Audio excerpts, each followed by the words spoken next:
ઓમ શ્રી ગણેશાય નમઃ. જય મા પાર્વતી. આપ સૌનું હાર્દિક સ્વાગત છે. આજે આપણે જાણીશું પવિત્ર જયા પાર્વતી વ્રતની પાવન કથા, તેનું મહત્વ અને આ વ્રત કરવાથી મળતા શુભ ફળ. માન્યતા છે કે આ કથાનું શ્રવણ કરવાથી સુખ, સમૃદ્ધિ અને માતાજીની કૃપા પ્રાપ્ત થાય છે. તો ચાલો આપણે કથાની શરૂઆત કરીએ. જયા પાર્વતી વ્રત. સૌ પ્રથમ વ્રતની વિધિ. આ વ્રત અષાઢ સુદ 13ના દિવસથી શરૂ કરીને અષાઢ વદ 3ના દિવસે પૂરું કરવાનું હોય છે. વ્રત દરમિયાન રોજ સવારે વહેલા ઉઠી નાહી ધોઈને મંદિરે જઈ શંકર પાર્વતીની ભક્તિભાવપૂર્વક પૂજા કરવી. ત્યાર પછી એકટાણું કરવું, એમાં ગોળ અને મીઠા વગરનું ભોજન લેવું. છેલ્લા દિવસે જાગરણ કરવું. આ વ્રત કરવાથી સંતાન સુખ તથા સૌભાગ્યની પ્રાપ્તિ થાય છે. કોઈ એક ગામમાં બ્રાહ્મણ અને બ્રાહ્મણી રહેતા હતા.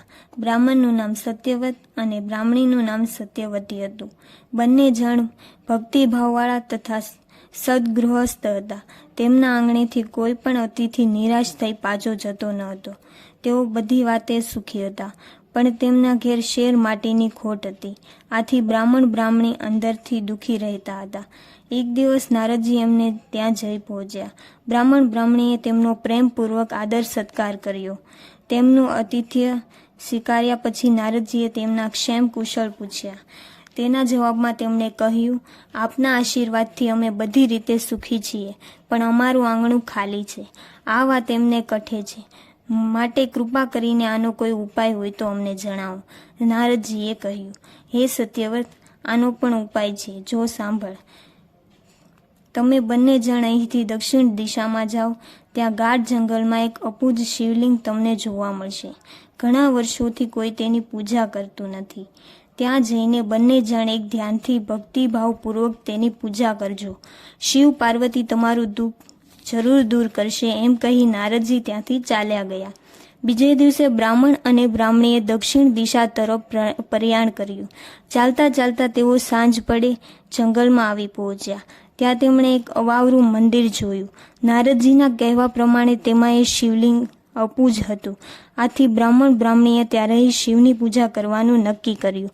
સત્યવત અને સત્યવતી રોજ સવારે વહેલા ઉઠી નાહી ધોઈને ભગવાન શંકરની સેવા પૂજા કરવા લાગ્યા.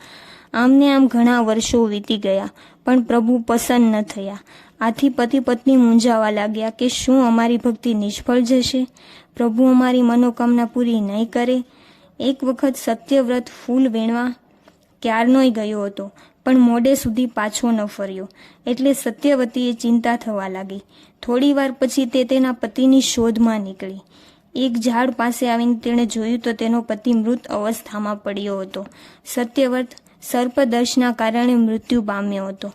તેના પતિની આવી કરુણ દશા થયેલી જોઈ તે ચોધાર આંસુએ રડવા લાગી. એટલામાં ફરતા ફરતા પાર્વતી ત્યાં આવી ચડ્યા. તેમણે સત્યવતીને રડવાનું કારણ પૂછ્યું. તેના જવાબમાં તેણે પોતાના પતિને સર્પદંશથી મૃત્યુ પામ્યો એ હકીકત કહી સંભળાવી. માતા પાર્વતીએ તેને આશ્વાસન આપતા કહ્યું, બહેન, તું જરાય ચિંતા ન કરતી. હું હમણાં જ તારા પતિને સંજીવન કરી દઉં છું. એમ કહી પાર્વતી માતાએ સત્યવ્રતના શવ પર પાણી છાંટ્યું. આથી તે તો આળસ મરડીને બેઠો થઈ ગયો અને સાક્ષાત માતાજીને સામે ઊભા રહેલા જોઈ તે પગે પડ્યો. બ્રાહ્મણી પણ તેમને પગે લાગી.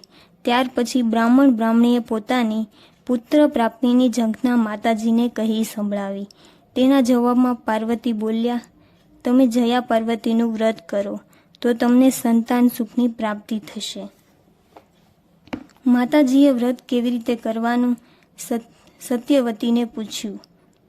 પાર્વતીએ કહ્યું, આ વ્રત અષાઢ માસની અંજવાળી તેરસથી શરૂ કરીને અંધારી ત્રીજે પૂરું કરવાનું. એ દરમિયાન ગોળ મીઠા વગરનું ભોજન એકવાર કરવું. છેલ્લા દિવસે જાગરણ કરવું. એ વખતે શિવ પાર્વતીની સ્તુતિ, ભજન, ગરબા વગેરે ગાવા. આ રીતે 20 વર્ષ સુધી આ વ્રત કરવું અને દર 5 વર્ષે એક અથવા 5 સૌભાગ્યવતી સ્ત્રીને ભોજન કરાવી યથાશક્તિ વસ્ત્ર અને સૌભાગ્ય ચિહ્નો આપવા. આ પ્રમાણે વ્રત કરવાથી નિસંતાન સ્ત્રીને સંતાન થાય છે અને સ્ત્રીનું સૌભાગ્ય અખંડ રહે છે. આમ કહી પાર્વતી અંતર ધ્યાન થઈ ગયા. સત્યવ્રત અને સત્યવતી વ્રતની વિધિ સાંભળી પોતાને ઘેર પાછા ફર્યા અને જયા પાર્વતીનું વ્રત કરવા લાગ્યા. વ્રતના ફળરૂપે થોડા સમય પછી તેમને ત્યાં પુત્ર રત્નનો જન્મ થયો. આથી પતિ પત્ની ખૂબ ખુશ થઈ ગયા અને પુત્ર સાથે બાકીનું જીવન સુખ ચેનથી પસાર કરવા લાગ્યા. જયા પાર્વતીનું વ્રત જેમ સત્યવ્રત અને સત્યવ્રતીને ફળ્યું તેમ આ વ્રત કરનાર, સાંભળનાર, કહેનારને હર કોઈને ફળજો. જય મા પાર્વતી. હે પાર્વતી માં, જાણે અજાણે અમારાથી કોઈ ભૂલ થઈ હોય તો અમને માફ કરજો. જો તમને આ જયા પાર્વતી વ્રતની કથા ગમી હોય તો વિડીયોને લાઈક કરો, શેર કરો અને આવા જ ધાર્મિક વિડીયો માટે અમારી ચેનલને સબસ્ક્રાઈબ કરવાનું ભૂલશો નહીં. હર હર મહાદેવ. જય મા ગૌરી.